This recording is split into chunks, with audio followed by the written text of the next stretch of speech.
After defeating FTR for the AAA World Tag Team Championships last night, Dragon Lee announces he has signed with WWE, but when did the deal come together? Did AEW know about it? And was Triple H interested in Dragon Lee after making an appearance on Dynamite earlier this year? We've got the very latest details surrounding this big name signing for WWE. Speaking of big names, Stone Cold Steve Austin, how likely is he to be wrestling at WrestleMania 39? We've got an update on his status for the grandest stage of them all next year. We've got the ratings for Raw.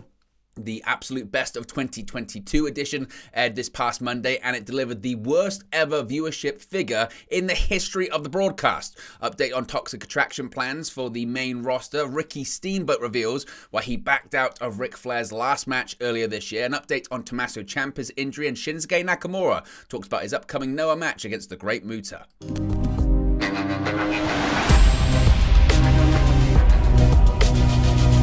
Hey guys, welcome back to Wrestling News 365. Hope everyone is doing very well. As always, there are plenty of news stories to get into in the world of WWE, and the biggest one is a surprising one, certainly. This one kind of came out of nowhere yesterday evening, and that is that Dragon Lee, last seen on American television as part of La Faction Ingobernables on the August 17 episode of AEW Dynamite, is reportedly WWE bound. On the same night that he and his brother Dralistico defeated FTR, AEW's FTR, to win the AAA World Tag Team Championships, which means that he's also going to be vacating them. So certainly an eventful evening for him. Now, ESPN's Mark Raimondi reported that Lee signed with WWE and is set to report to Orlando, Florida in January of next year as part of the NXT developmental brand.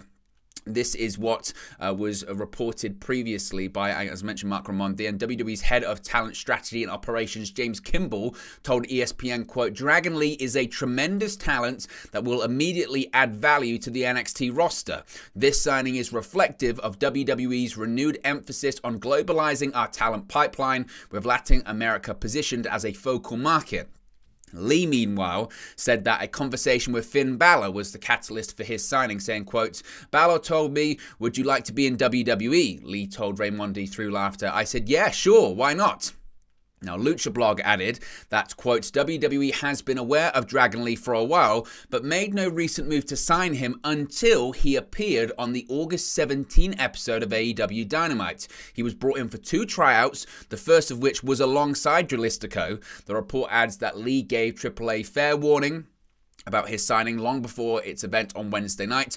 But with FTR also finishing up with the promotion, the call was made to have Los Hermanos Lee win the tag titles and then vacate them right away en route to Lee debuting on NXT, most likely in January or February of next year. The video packages are, per Lucha Blog, already being worked on.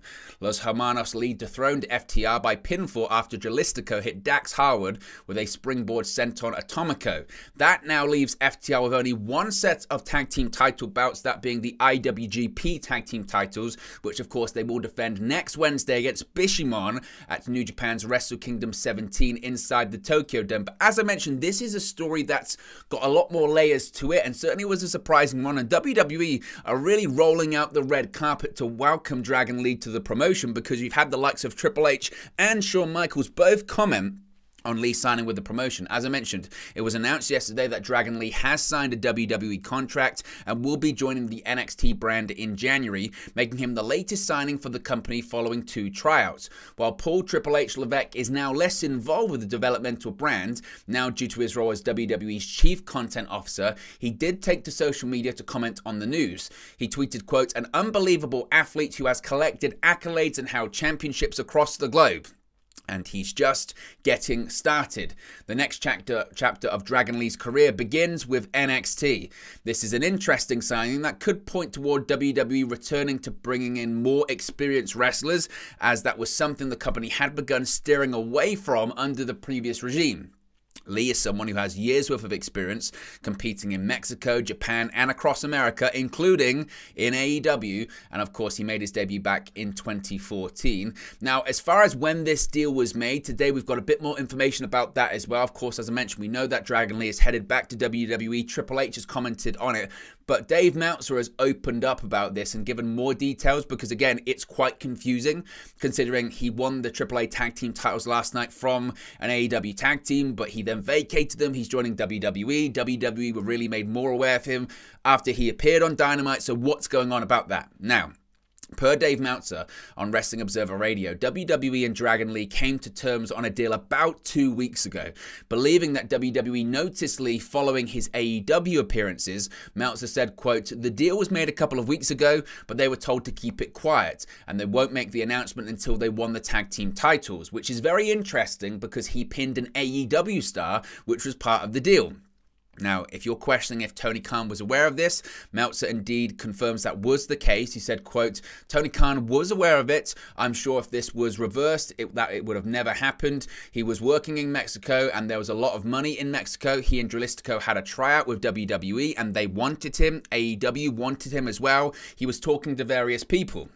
Like with Bandito, WWE's interest in Dragon Lee came when they found out that AEW put this guy on television with no contract. So it was kind of like, we can swoop in. That was one of the things. They came after him after that deal, and right after that he was signed, but he was signed a couple of weeks back. That was the catalyst of it, was them finding out that AEW put a guy on television with no deal, which is something that AEW has done a few times. I mentioned before, Bandito's a great example, but there have been numerous occasions where talents have appeared on AEW television without AEW contracts, and then a positive experience, a positive match, a positive reaction leads them to being signed by AEW. But there have been a couple of occasions.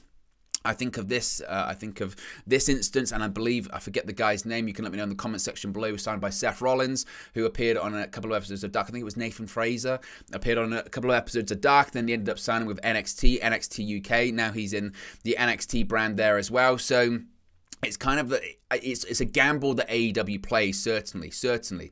Now, as I mentioned, when it comes to how much he was offered, it's quite interesting that actually he's going to be making less money, according to Meltzer as well. This is what Meltzer had to say, quote, "I mean, he is getting NXT money. He is not getting main roster money. The situation is that he talked to several people. He was asking several people, a lot of different people, that what is better for me, AEW or WWE?" And it's funny, a year ago, most of the people would have said AEW for sure. But in fact, they said WWE, and I don't think that they are wrong. The one thing is that if you look at the current scene now, if he went to AEW, he would probably go in with probably more money, not appreciably more, but more money. He would probably be used less, and he would probably get frustrated. You know, as we said, I mean, look at all the people on that roster. They don't have enough television time. They don't have enough angles on the streaming stuff. And certainly, to be honest, for Dave Meltzer to say that about AEW is pretty damning stuff, even at this point. Dave Meltzer on his Wrestling Observer Radio show is saying that WWE is a better option than AEW. And of course it is, in terms of exposure and in terms of the potential to become a big star and the potential to earn a lot of money. WWE is the far bigger company and the greater company with a lot of exposure. But to Meltzer's point, this time last year, it would have been different. People would have said, oh, yeah, you can go to WWE, but you're really going to thrive in that system. You're going to be unhappy. You're going to be creatively stifled. Go to AEW. Yes, the exposure is a little bit less, but they're growing. You can make near enough parity to WWE main roster money if you get a good deal there, and you can work with great talent. You can be creatively fulfilled, and you can also work indie dates. You can still work in Mexico. It's the perfect option for you. But things have changed over the last 12 months. Vince McMahon's gone, Triple H is back in, and the AEW roster has continued to expand, and frustration has continued to rise, with more and more people being frustrated with the lack of TV time and ultimately wanting to go back to WWE.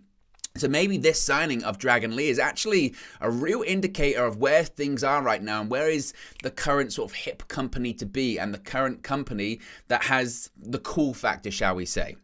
Now, WWE's interest in signing Dragon Lee, as I mentioned, came after that appearance on AEW Dynamite in August. Now, I think it's quite interesting that Meltzer kind of gets a bit confused there because he says, oh, that was the catalyst, but he only signed 2 weeks ago. So basically, what we're looking at here, if he signed 2 weeks ago, he signed halfway through December. Dragon Lee made that appearance on Dynamite midway through August, and basically WWE, which they have done a couple of times, saw someone that they liked. They did it with Bandito and went, I like them. Let's try and sign them. Do they have a contract? No. Let's try and sign them. Let's try and sweep in. For several reasons. One, because they like the talent. Two, because it's a blow to AEW. This is a blow to AEW. And again, sometimes it's a nod to the wider business. A nod to the wider business, and things come in trends. And suddenly now WWE going back into the NXT system, they're trying to make the NXT system cool again. If you remember 2014, 2015, 2016, 2017, it was cool to go to NXT. Like, it wasn't even treated as, yes, it was developmental, but at the time it was, no, it's really cool to go off the indie scene and then go into NXT, and they have these big takeover shows, and they're like a super indie, but it's still WWE, so there's still big exposure, and you can still go to Raw and SmackDown and make good money, and it's a foot in the door of a company we might not be able to work for in the past. And clearly, they're trying to get that cool factor back, I think, into NXT. Now, as far as future signings as well, an interesting update has emerged on WWE recruitment following the announcement that Dragon Lee will indeed be joining the company. During the December 28 AAA Noche de Campeones event, Dragon Lee announced that he had signed with WWE moments after winning the AAA Tag Team Championship with Dralistico. Both Triple H and WWE have officially confirmed the news, touting the luchador as a high-profile signing. Now, WrestleVotes is now reporting that Lee appears to be the first of a number of, quote, standout stars WWE has plans to work with. Noting that WWE wants to add more high-quality names to their roster in the new year, WrestleVotes tweeted, quote, "I am told WWE is hopeful of signing Dragon Lee is just the start of a standout talent agreeing to terms with the company." Hearing Triple H and crew have expectations to land other high-quality names early in 2023. Now, since Triple H took over creative in July as the company's chief content officer, numerous released WWE stars have rejoined the company. However, it must be said, according to this report, it's a situation whereby actually the expectation is that more stars that maybe previously haven't been with WWE but are high-profile names on the independent scene or in AEW for that matter, they expect to sign them with the company, and that is the recruitment strategy that Triple H had when he was in charge of NXT. That is the biggest confirmation to date that the mindset that Vince McMahon and Bruce Pritchard and John Laurinaitis had, you know, earlier this year, late last year, which was we're going away from signing independent names, we're going back to signing college athletes, we're going back to signing people out of the NFL, out of the NBA, out of sports, out of other mediums of entertainment, about bodybuilding. We're going back towards that. And in fairness, the reaction at the time was negative, but a lot of the independent stars or former NXT stars said there's not much to panic about because eventually they'll turn back. Now, I don't think they expected to turn back this quickly, but seemingly Triple H has his vision of recruitment, and his vision of recruitment is much more traditional in the sense of, I'm going to scout the world for the best pro wrestling talent. We're still going to recruit people from, you know, collegiate programs. That's what the NIL program's about in WWE, the Next in Line program. They're still going to do that, but at the same time, to have these ready-made stars, they want to scour the globe, and that's exactly what they're doing here. So expect more of these in 2023, and possibly expect more people to jump over from AEW into WWE that have never wrestled before in the company. Just because they're in AEW, that doesn't preclude them from eventually signing with WWE. I think that's a good spot to consider as well. Stone Cold Steve Austin is heavily rumored to be wrestling, or at least appearing once again at WrestleMania, in the same vein that he did earlier this year when he was the main event of WrestleMania 38 Night 1 against Kevin Owens. There is a high probability that Stone Cold Steve Austin will appear at next year's WrestleMania. While speaking on Wrestling Observer Radio, Dave Meltzer noted that Steve Austin is at the very top of the list of legends who are very likely to appear at WrestleMania 39, even more so than The Rock and John Cena, of course Cena, who's wrestling tomorrow night on SmackDown. This is what Meltzer had to say, quote, "Cena is probable, Dwayne is a possible, while Austin is probably the surest of the three. It's just a question of how he feels, and he's going to do what he feels like doing." Now, of course, we'll have to wait and see what WWE does have planned for Austin next year, as fans simply want to see the Texas Rattlesnake duke it out in the ring once again on the grandest stage of them all. Of course, Austin did compete in his first official match in 19 years at WrestleMania 38, main eventing Night 1 in a singles match against Kevin Owens. The mindset is that if Austin's healthy, and he looks to be very healthy with the way that he's training, you can go onto his Instagram page and see he's in great shape. The feeling is that WWE might actually announce an Austin match much further ahead of time than they did this year, and it might be an even bigger, highly promoted match. Who it would be against, we really don't know. Now, Raw this week was a best-of show, and as to be expected, because it was a best-of show, the ratings were terrible. The viewership figure and demo rating for Monday's December 26 Best of 2022 edition of Raw on the USA Network have been revealed, and per Brandon Thurston of WrestleNomics, Raw drew 1.075 million viewers. Let me repeat that number, 1.075 million viewers. This is down from the December 19 edition that drew 1.705 million viewers. Unsurprisingly, due to most of the content not being new, the total viewership was the lowest in the show's history. Specifically, the program set a new record for tune-out from 8 p.m. to 10 p.m. and the third hour drew 852,000 viewers. In the 18 to 49 demographic, Monday's show scored a 0.27 rating. This is also down from the week prior that drew a 0.43. Raw ranked number 8 on cable for the demo for the night. And again, this must be expected, so it's not too much of, oh, let's freak out, let's terrible. I think it's quite interesting to see what numbers Dynamite does, because it'll be interesting to see if a Raw Best of show outdrew them this week. And look, it's still over 1 million viewers, so chances are it will. But I would fully expect Raw to bounce back significantly next week and even be above the prior week, above 1.7. Mandy Rose is gone from WWE, but were there ever plans to bring her back to the main roster? Well, of course, Mandy Rose was one of NXT's most featured stars when she won the NXT Women's Championship at Halloween Havoc in 2021, but her reign ended after 413 days on December 13. Rose was released from the company the following day. Her release came due to the adult-themed content Rose had posted to her subscription-based fan time account. Following her firing, Gigi Dolan and JC Jane are left without a third stablemate. While on Wrestling Observer Radio, wrestling journalist Dave Meltzer revealed that this might not actually affect the long-term plans in the way that some may have feared it could have. He said, quote, "The plan was to bring them up to the main roster, you know, without Rose anyway," Meltzer said. "They weren't ready when they first brought them up in the ring, and they're getting there, and the act itself is a good act." On NXT this past Tuesday, Toxic Attraction had their first pre-tape segment without Rose since her release from the company. Throughout their time in NXT together, Jane and Dolan have found success. They have held the NXT Women's Tag Team Championships on 2 occasions for a combined total of 249 days, successfully defended the titles twice. Dolan and Jane have already gotten a taste of the main roster without Rose, as they have wrestled on SmackDown twice since August. The first match saw them get an upset victory over Natalya and Sonya Deville in the first round of the Women's Tag Team Championships tournament. However, Dolan then suffered an injury and the pairing had to pull out. Less than a month later, Dolan and Jane suffered a loss against Raquel Rodriguez and Aaliyah in tag team action. I think there might have been plans during the tournament time to make that switch to the main roster more permanent. Then Gigi Dolan got injured. They came back, and maybe I think officials weren't necessarily pleased with that match, so they're kind of holding off on that one. But they will get called up to the main roster eventually, I'm sure of it. Ricky Steamboat at one point was going to share the ring with Ric Flair in his last match earlier this year, but then he pulled out amid a lot of speculation on social media as to why, and Ricky Steamboat has now actually revealed why he pulled out. It wasn't because he was opposed to wrestling. Of course, he wrestled this past year at the Return of the Dragon event in Raleigh, North Carolina, alongside FTR in November. Now, speaking of these final matches, Steamboat's longtime rival Ric Flair recently had another final match in July, which saw him and son-in-law Andrade El Idolo defeat the team of Jeff Jarrett and Jay Lethal. Now, of course, initially the plan was for the Dragon to be involved instead, but along the way he changed his mind. Flair's health, of course, had been an issue of concern for years now, to the point where many shudder at the mere thought of the Nature Boy stepping back inside the ropes these days.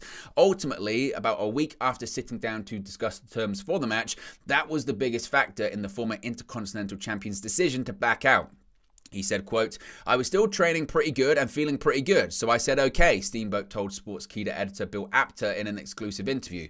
"What put the nail in the coffin is I found out that Flair was wearing a pacemaker. All these years I never knew, and I immediately just said, I don't think I want to do this." Steamboat has always wanted fans to remember him by the matches he and Flair put on back in their prime, but he also didn't want to be remembered for a potential tragedy. "I don't want my legacy to be that I was in the ring when, if he happened to pass away or something went wrong," he continued. "I didn't want that." And you know what? It's fair, because watching the match live, everyone had the same worries, and he was perfectly justified for that. Tommaso Ciampa's recently been out with an injury. Now, he was written off of WWE television a few months ago, and it was revealed that he underwent surgery. Now, as far as how Ciampa's recovery is going, everything seems to be up in the air. Sean Ross Sapp of Fightful Select reports they recently reached out to WWE regarding Ciampa's potential recovery time, but ultimately was not given a timetable for his return. They were, however, able to provide a slight update on the injury to Ciampa's hip, with sources telling Fightful that the injury had been bothering Ciampa for over a year before he took time off. The injury first became public knowledge back in October when the long-term rival, tag team partner, friend, whatever you want to call him, Johnny Gargano, revealed on Raw that Ciampa was on the injured list. Shortly thereafter, Ciampa revealed in an Instagram post that he had undergone surgery to his hip in order to correct an issue with his hip labrum. He thanked WWE doctors and his family for helping him correct the issue. Ciampa himself made no mention of when a return could happen. So I would maybe suspect midway through next year, but that's speculation on my part. Finally, Shinsuke Nakamura, of course, is returning to Japan. He's going to be facing the great Muto in Pro Wrestling Noah in one of Muto's final matches as a professional. Though Nakamura is signed to WWE, he is given the green light to take the match as Muto requested to work with Nakamura. The two have only wrestled 2 singles matches against each other, with both bouts taking place in 2008. Speaking with Pro Wrestling Noah, Nakamura was asked how he felt about Muto picking him as one of his final opponents. He said, quote, "Surprise, we had no direct relationship, we had fought twice and I lost both times. As the pro wrestler Shinsuke Nakamura, there is no way I'm having a positive impression towards him. But when I heard I was chosen as one of his last opponents, I felt honored that he had remembered me somewhere inside him, remembering the young days when I was a fan of him. It's amazing. I wish I could tell you you're amazing to me as a kid. Ever since I became a pro wrestler, he's a wrestler to look up to, but at the same time a rival. That's how I've been taught ever since. Great Muta, Chono, the young days idols were rivals to me. They were my enemy, especially since I lost twice to Muto. I was young, and since I was young, I was beaten up completely. I'm thinking that was going to be the last chance I had to meet him." Now, discussing how the match came together, Nakamura said, "It's really an impossible situation to occur. Everything is special. You know, this year, many people had passed away or retired. In the midst of changing times, this match miraculously took place versus the Great Muta. It is a special match in every way. Of course, I take it special. It's Great Muta that I'm having the match with. It might not be the last match of his career, but it's a great pleasure that he chose me as one of his last opponents. Special is not enough for this match, but it's a miracle in the division of the generation." Now, Nakamura hasn't competed in Japan since 2019 when he was on tour with WWE. He hasn't wrestled for Pro Wrestling Noah since 2013. When asked about performing in front of the Japanese fans once again, Nakamura said, quote, "If I can, I'd like to go all out, but it's the Great Muta. He's different from the others. Since it's going to be my first and last match with Muta, I really want to enjoy the match all the way." So there you go. That's going to be taking place on New Year's Day, and if we have any updates on that, we'll let you know here on the channel. But there you go, guys. It's the latest WWE news for you. Be sure to smash a like on the like button. Be sure to subscribe, bottom right-hand corner. Let me know your thoughts on today's WWE news stories in the comment section below, and I'll speak to you again very, very soon. Hey guys, thank you for watching, listening, streaming, or however you come across this video today. Be sure to click on the video on the right there to watch our next video, or click the bottom there to subscribe, or the bottom right hand corner. Thank you very much, and I'll speak to you again very soon.